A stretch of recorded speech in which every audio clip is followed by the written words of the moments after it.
بتصدقوا إذا قلت لكم إنه يلي عم بتشوفوهم هن سوشي بس مخبوزين ومعمولين على شكل أكواب، يعني بعد في أحلى من هيك فكرة لكل جماعاتكم. أكيد فيكم تعملوهم بأي صينية.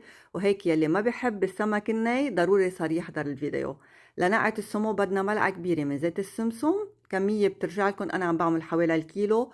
تلت كباية من صويا صوص، ملعقة كبيرة سكر أسمر، بابريكا، فلفل أسود، بودرة الثوم، بودرة البصل، ومنحرك كل تفاصيل رز السوشي. رح أبقى أكتب لكم إياها بالكابشن تحت الفيديو. بدنا ورق النوري كمان من بينينا، كل ورقة منقصها لأربع مربعات متساوية، وبكل مربع منحط ملعقة من رز منحطها بقالب الكب كيك اللي نكون رشينه بشوية زيت، وفوقها خلطة السمو.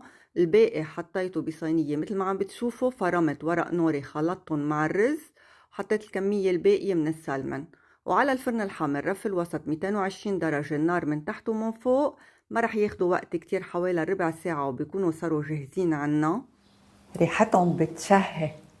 ضفت عليهم قطع الأفوكا وللصوص اللي كتير طيبة حوالي الكباية من المايونيز الياباني، أكيد إذا توفر كتير أطيب قد ما بتحبوا سريراتشا. حطوا ملعقة أو 2 كبار من العسل، زينت بالسمسم الأبيض والأسود والبصل الأخضر اللي كتير طيب معهم، وعلى ورقة نوري. مندوق ضروري ضروري تجربوها. بياخدوا العقل بياخدوا العقل.